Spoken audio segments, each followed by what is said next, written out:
I wanted to do a little update video because it's been a while and I've had a lot of interviews on the show and I haven't really just talked to you one on one. And there's so much to update you on. It's actually kind of crazy. And so I'm just going to dive right into it. But I think this will be really insightful for anyone who is listening who just feels like you've changed a lot. Like you feel like you're not who you were, maybe even like 6 months ago or 12 months ago. And maybe you're just sitting here kind of like, what do I want for my life? What does the future look like? And, maybe you don't even recognize yourself at all because that's kind of how I feel. So let's dive into some of the updates that I wanted to share with you. Welcome to the Trust Issues Podcast, the show where we question everything society tells us about how to live, work, eat, and be. I'm Erica Auckland, a mom, entrepreneur, and advocate for living life on your own terms. Here we challenge the status quo, from the food we feed our families to the way that we build wealth and well-being. You'll hear unfiltered conversations with everyone from farmers, financial experts, and everyday people who are doing life differently, all with one goal: to help you live healthier, freer, and more abundant. If you've ever felt like there's more to life than following the crowd, you're in the right place. Let's get into it. So a couple things before I get into this episode. If you're watching on YouTube, my eyes are so red because it is spring here. It is April 15th at the time of this recording in Nashville, and the allergy season is so bad. For those of you who have seasonal allergies, I just want to give you like a tiny little tip. I've been taking this like tincture drops. It's based on the zone that you live in. It's like allergen like drops. I'll find the exact thing and I'll link it for you guys, but my allergies have been so bad. But I just started taking that yesterday and I honestly think it's working. And I've also been taking Genexa's homeopathic allergy tablets. So I'll keep you posted. I'm taking like 100 things right now, but I think those two things are probably making the biggest difference. So if I sound scratchy or if I look itchy and if I'm itching my face, it's because I'm so itchy right now. But without further ado, so for those of you who might be new to the show and maybe you're tuning in and you might find my podcast or my YouTube and you're kind of resonating with the whole conversation around health and wellness, you resonate with the motherhood conversation, I just want to kind of take it a deeper step further. And I want to talk to you a little bit about some identity shifts that I've personally had. Honestly, in the last 6 months, last 3 months, I feel like I have been in this season of growing so much lately. And honestly, just relying on God and relying on what He wants for me in my life and my husband and our family and our kids.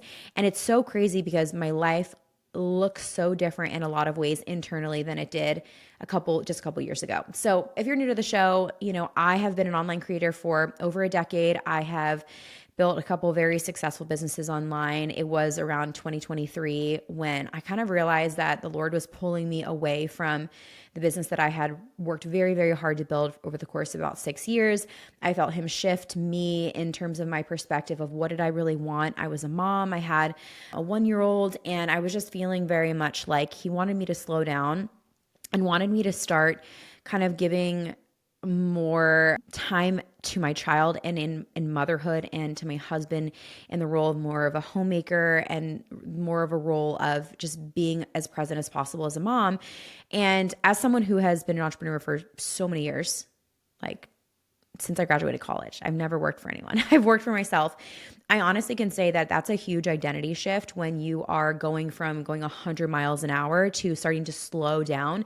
Nobody talks about how it actually is a little bit of a mind game to embrace this new state of being. Everyone romanticizes slow living. Let's be honest. It looks really pretty on social media, but few people are actually living it, because I think a lot of us are addicted to chaos. A lot of us are addicted to productivity. We're addicted to doing more and more and more. And I can say I've definitely been there before. I loved being my boss babe era. I loved working. I loved creating. I loved doing all of that. I felt very much me and in my element, and I felt very expressive and independent. And there's so much beauty to that season of my life. In my mid to late 20s and my early 30s, I found so much excitement in that, and honestly a lot of joy as well. And I had a lot of friends. We all worked for ourselves, and it was such a beautiful season. And then I became a mother, and I just started to see that my priorities were shifting. And when you have one, it's pretty manageable, I would say, in terms of working, for yourself and running a business and being a mom and a wife and cooking dinner. Like you can really juggle it. But I think once you start to have multiple kids, things look a little bit different because maybe they don't nap at the same time and kids have different schedules. And now you have two people who need you. And one thing that I'm very, very clear on in my life, and I don't feel I don't feel all apologetic about this, and I don't feel any type of way about this, is that I know I want to be home with my kids. I do not want my kids in daycare. I don't want my kids anywhere but with me for these early years. I know how important they are. I myself was homeschooled by my mom, who's an immigrant, who has a 6th grade education. She worked so hard to keep us home while my dad was out working so that we could have a really great childhood. And I can look back and say my childhood was epic. I loved my childhood because I was with my parents. I felt very safe, very secure. I credit a lot of who I am today and the boldness and the confidence that I have to how my parents raised me. And I know that it's not something that everyone prioritizes, and that's totally okay. But for me, I am someone who wants very much that traditional lifestyle. I want to have my kids home. I want to have my, husband come home to a cooked meal. I want those traditional things that I grew up with. And then I think a lot of us in the 90s, I'm a millennial, I'm 36. So I grew up with all of these things, and we just live in such a fast-paced world today. So when I say slow living, I mean like really slow living. I mean putting your phone away every once in a while. Going out this morning, I was with my son, and I just had this moment where I was feeling so much gratitude because I was out in our front yard and we were digging for fossils. And I was teaching him how to dig for fossils. It was a big rock we were trying to uncover. We had a little paintbrush. We were brushing the dirt away. And I was just in that moment being like, you know what? And at the end of the day, this right now is the most important work, and all the other stuff can wait. And I see how much my son, he's 3, my oldest, he's 3, how much he needs me and how much he wants me around. And, he's begging me to come out. I was supposed to work out this morning, canceled my workout, ended up just having some mommy and Dawson time. And it was literally the sweetest thing. And so, over the last few years, I have tried different variations of things, shifting my business completely. I started a new business that kind of turned into, I'm kind of notorious for taking something and then next thing I know, I'm going 100 miles an hour, in another direction. And I have an entire game plan for it, and I'm going to make it happen. And the truth is I think all of us we are capable, we are equipped to make pretty much anything happen, build a business out of thin air, make something successful out of nothing. We live in such an era that on social media and with Instagram and Stan Store and all this stuff, you can literally make a business out of nothing. And I've been an entrepreneur for so long. It's been such a huge part of my identity.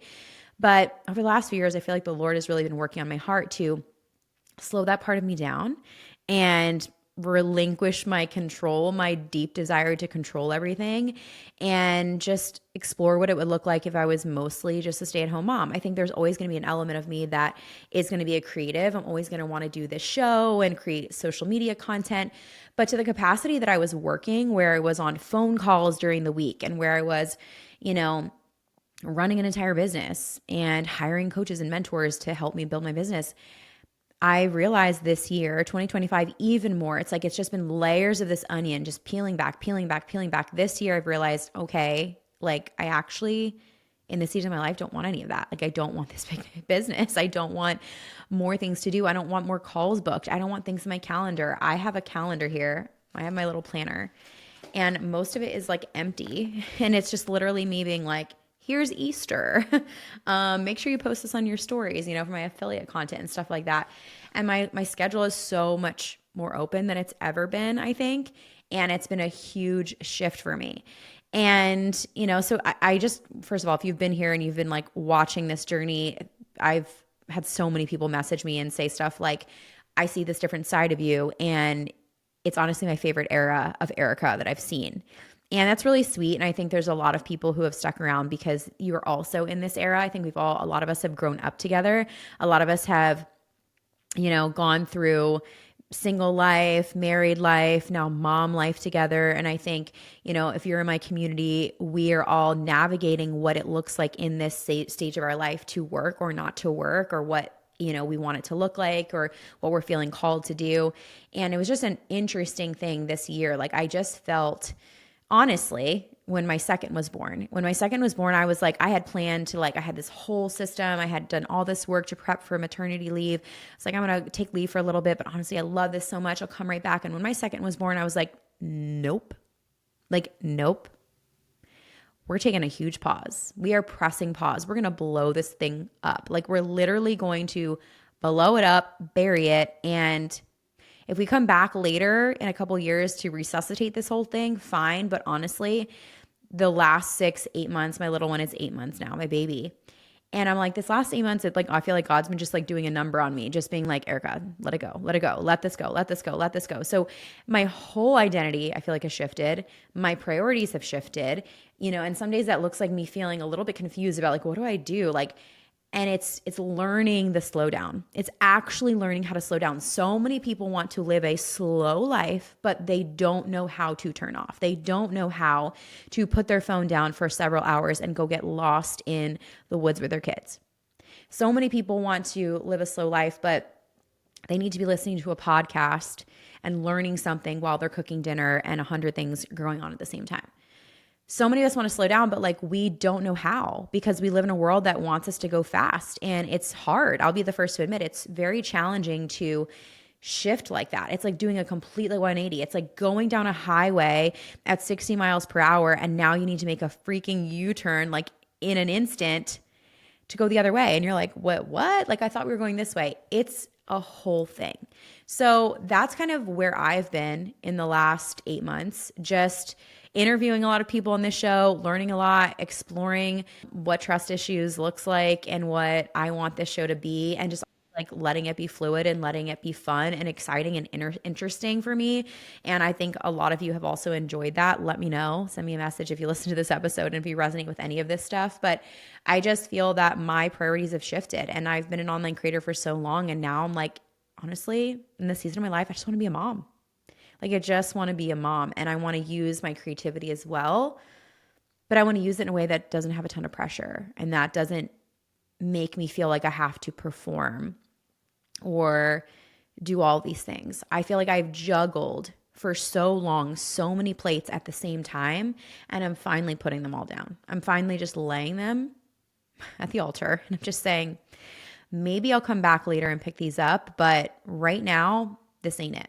This ain't it. My kids are little, and I feel so at peace with letting that stuff go. It took me a while to get here, but I feel so much peace with that. And, another part of our life has been over the last several years is in 2021. If you've been around for a bit, if you've been a follower, you know that we bought 10 acres in 2021 outside of Nashville. We had these big plans to build a big home. We hired an architect. We had a 6,000 square foot home, blueprints drawn up, beautiful home, literally dream home, my Pinterest home. Okay.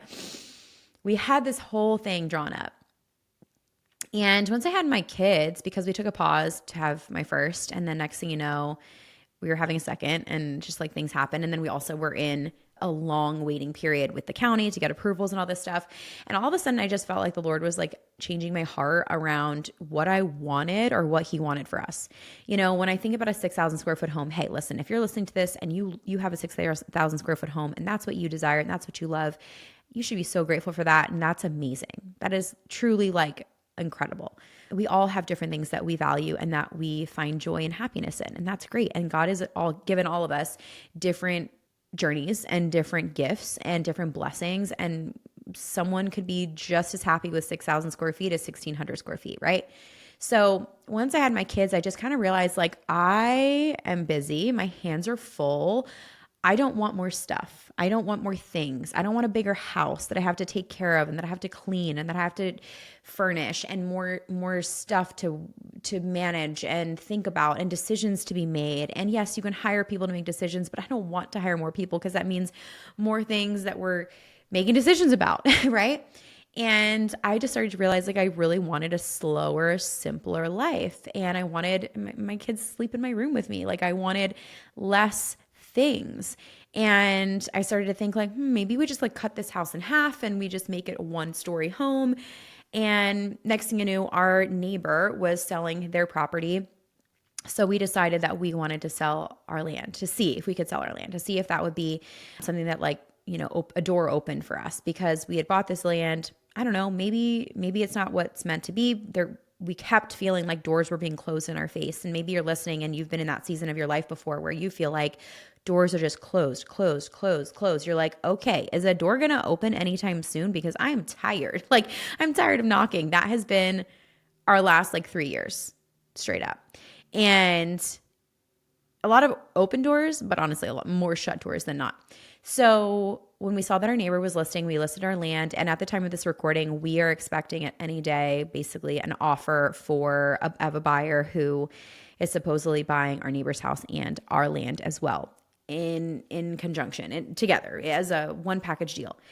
And I think the reason I'm sharing this with you is just because, at one point, this was my dream. At one point, this big home, all this stuff was my dream. I still desire a lot of land so that we can have animals and have a lot of free roaming space for my kids. However, the big home, the way that, that would require a huge financial investment to not only build in this climate, as well as furnishing it, I just started to realize I want less. I want one floor. I want a couple bedrooms. I'm cool if my kids share a room. Let's normalize not having so much stuff. We live in a city here in Nashville where a lot of people have really big, beautiful homes. And I think it's incredible. Again, I'm not here to knock on anyone, but I just want to give permission to anyone who's listening to this and you feel like you don't have enough or you don't have big enough or pretty enough or expensive enough things, homes, clothes, cars, everything, bags. I was on a walk this morning with a girlfriend and we were saying how we used to spend all of our money on designer bags. And now I'm like, I sold a ton of it. I'm like, what was I doing?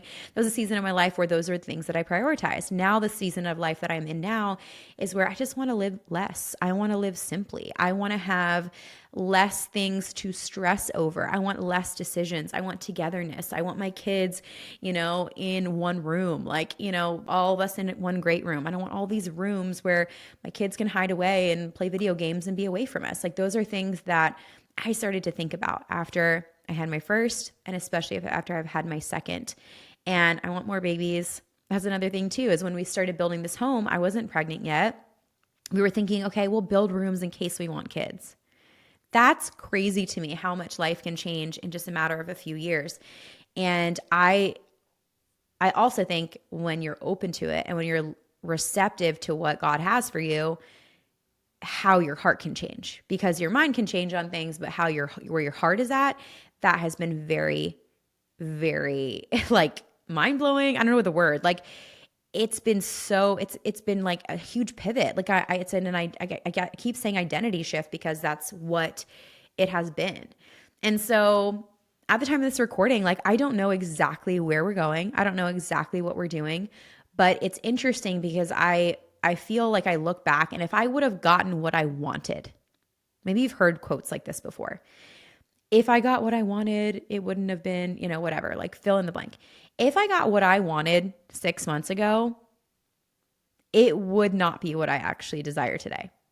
If I got what I wanted 3 months ago, it would not be what I desire today. I feel that I am in such a metamorphosis, okay?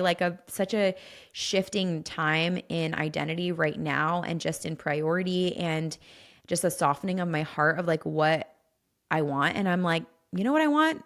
I want to live mortgage free.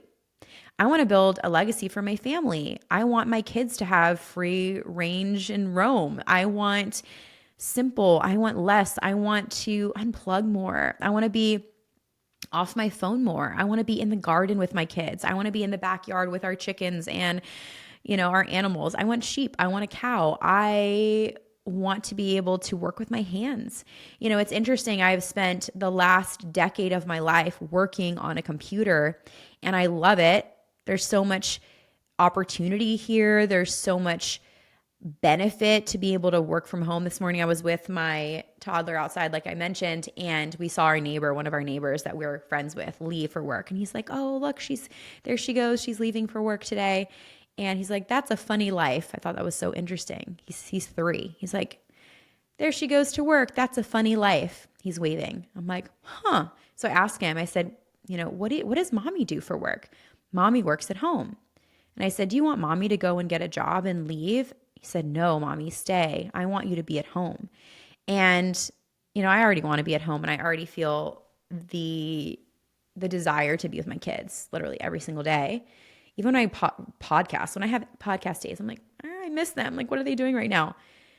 And I think it's just not lost on me, like what a miracle and a blessing they are, and how much these years go by fast. Like, I'm going to get those years back. I'm going to get that time back. There's time later to work. And you know what?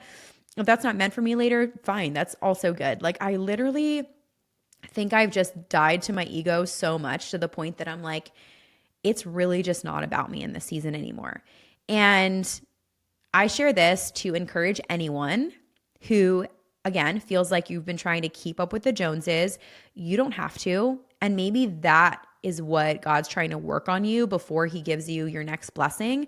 Maybe before he opens up your next door, or maybe the reason you feel like you're banging on so many doors right now is because you feel like you need more, when he's literally trying to show you what's right in front of you, or he's trying to show you that he has something even better.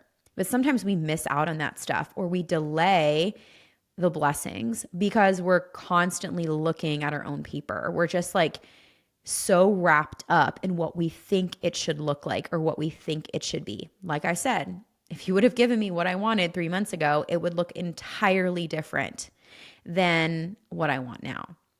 And I will also say, me stepping back and really like stepping into my mom era, my stay-at-home mom era, it has allowed my husband to pursue one of his long-term just like dreams and ideas. I don't even know that it was a dream that he was super cognizant of until he kind of was given the permission to be like, okay, now that you're the guy, and you got, the ball has been passed to you, because in the past several years, we've been working in my businesses together. He's also supported me in my businesses that I've had. He's been an incredible dad, and he has laid down a lot of things over the last few years. But I will say one thing about men is that men need purpose, and men need to work. And a man who doesn't have a job and who doesn't have a purpose eventually will burn out. And, idle work is the devil's playground, idle hands rather. And so I find that he's like coming alive in such a new way because he's able to pursue this dream. He's starting a new company. I won't tell you what it is yet because he'll post it. And we also have other things as a family, like we have a land development business, and that's been really cool that we've been able to do with my family.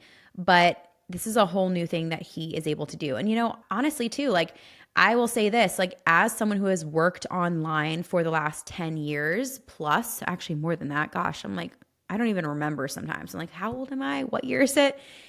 Since 2009. Okay. So whatever that is, do the math. I have been working online, creating online, making money online, side hustling online, whatever, fill in the blank. And I have never seen anything like it, like what we have right now with how AI is changing. And I have major trust issues, okay? Like just already period, end of story. Like that's just me as a person. This podcast is called Trust Issues Podcast. Like I have trust issues in general with the job market, with industries, and the online space is changing. It's changing really, really fast.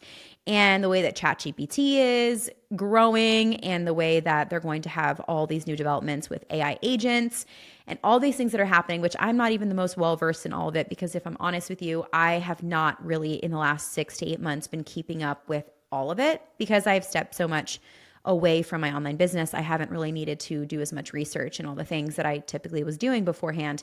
However, I will say AI is changing things. And if you are solely relying on an online business in the way that you have been working it for the last 5 years, I would wager to say that you might be in a little bit of a pickle, and that it's time to reassess some things and see how you can use AI to your advantage, or also, put some of your investment into boring businesses. If you follow Cody Sanchez, she is the queen, talks about boring businesses. She has an entire YouTube channel. She talks about how really boring businesses are recession proof, and just the way that our world is changing so rapidly. Ourselves are, as a family, we have changed a lot of our strategy around how we're working. We also want to think, how are we going to set up our kids for the future? How are we going to I can't give my kids, I cannot give them a business that is my brand. And if I want to stop working one day, or if I want to pivot one day, what's that going to look like? I can create a business, a company, and perhaps sell it. That could benefit my children, or a company that I could, pass down to them. But I cannot sell my personal brand, and I cannot give my personal brand to my kids who, unless they wanted to take it over and do exactly, what are the chances of that, right? So these are all things that we've just been thinking about, these conversations we've been having in my home, the things that we have been thinking about. And I feel like I've just been in this incubator of every single thing that I knew to be true a year ago has honestly flipped on its head. How I want to live, where I want to live, how I want to work, my identity, my husband's identity, his work. It's just been crazy. And I also want to say this to anyone who feels like you're chasing money, because I have had very, very successful businesses. And I have had more money coming in a month than most people have seen in a year. I've honestly look back and I'm like, how did that even happen? Sometimes I don't even know. But I've seen a lot of money in my bank account. And I have looked at that money before and I've felt nothing. Okay, cool, next paycheck, let's keep working, next payout, next client, next whatever. And the money alone is not going to make you happy. If you are just living to make your next paycheck, you're living to make more money, you're living to be a cooler person, to have more followers, all of these things that the world and society tells us matters, it will just leave you as an empty shell of a person. It is not going to ever fulfill you, and it's not ever going to make you happier, and it's honestly going to leave you empty. And that is the thing that I have learned so much at the age of 36. If I could go back to tell my 26-year-old self, stop chasing the money, stop chasing the fame, or stop chasing the recognition, or stop chasing the da-da-da-da, whatever it was. I liked those things because I never had them before. But I will tell you, as someone who has had those things, who has spoken on stages, who has had a lot of income coming in, it doesn't honestly hold a candle up to being able to wake up and have a slow morning with your kids and, have dinner with your family every single night and feel peace and have joy and, unplug all weekend long. This has kind of been a happy accident that has happened over the last couple months, is that I've just stopped posting on social media over the weekends. I just don't do it anymore. And it's not because it's some strategy. It's probably hurting me, but honestly, I just don't do it, because during the week, I carve some time aside to get some work done, post about affiliates that I love and that I use, create some content, promote the podcast. But that's been the extent of it. And I've pulled back as much as I can. And I'm still asking God, okay, if there's anything else you want me to lay down, show me, because now's the time. I'm ready and I'm open to it. And what's weird is that I thought I would be feeling like I'm missing something, or I'm less of a person because I'm not doing all these things, because it's been so a part of my identity for so long. And on the contrary, I actually feel so much more calm, surrendered, grounded, chill. I feel like I have more capacity for my kids and my husband and my family. And I'm like, hey, dude, at the end of the day, it's always worked out up until this point. So it's going to keep working out. That's just the inevitable. And I think it's in the releasing that I found so much freedom. So that's kind of our update. I mean, again, it's not anything concrete. We don't know where we're going. We don't know where we're going to be living. We don't know. We are literally starting to pack up. We're starting to sell things in our home. We're starting to get things ready to move. I don't know what that's going to look like. We've also talked about, what if we just, once we sell this piece of land, if we sell it, I don't know, are we going to sell it? Is it going to actually sell it? It ain't sold until it's sold, right? If there's one thing I know about people working in sales for a long time, is that you don't really believe it until it's done, in sales. Okay. So if we're supposed to sell this property, we will. If not, we'll stay and we will build, but we have decided that we're going to be building something much smaller, on a smaller scale. We basically our goal is to live 100% debt free and without a mortgage. I don't want to pay a mortgage. I want to be 36 without a mortgage. And I don't want to be worried about having all of our income tied up in a one location or one thing that we have to like be working to make payments. Like I don't want that. I want to make more investments. We have a lot of investments we've already made and we want to make more. And we just want to live smart and live small and live less and live humble and teach our kids that. I don't want my kids growing up being like, oh, I just had everything I ever wanted. No, I don't want my kids to have that. I didn't have that. And honestly, I'm so grateful that I didn't. So we might go and live in an RV for a little bit as we like do a little tour to Tennessee and figure out this area we want to stay in. But there's so many little pockets in this area of where we are, where we want to find where we're going to land. Are we going to buy a different house? Are we going to buy a different piece of land? Or are we staying? And we've kind of given it a ultimatum where if we kind of don't figure it out by this week, we will have our decision. Like we will be staying, but we'll be building something so much smaller.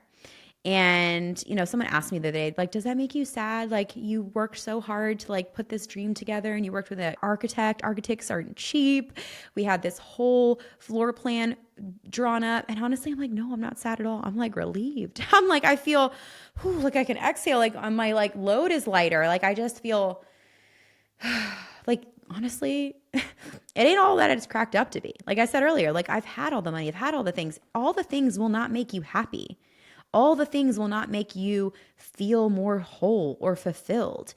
And you can say all you want, because I used to say like, I want a big house so that all my family can come and stay. And like, oh, that's great. But like, how often is your family going to come and stay?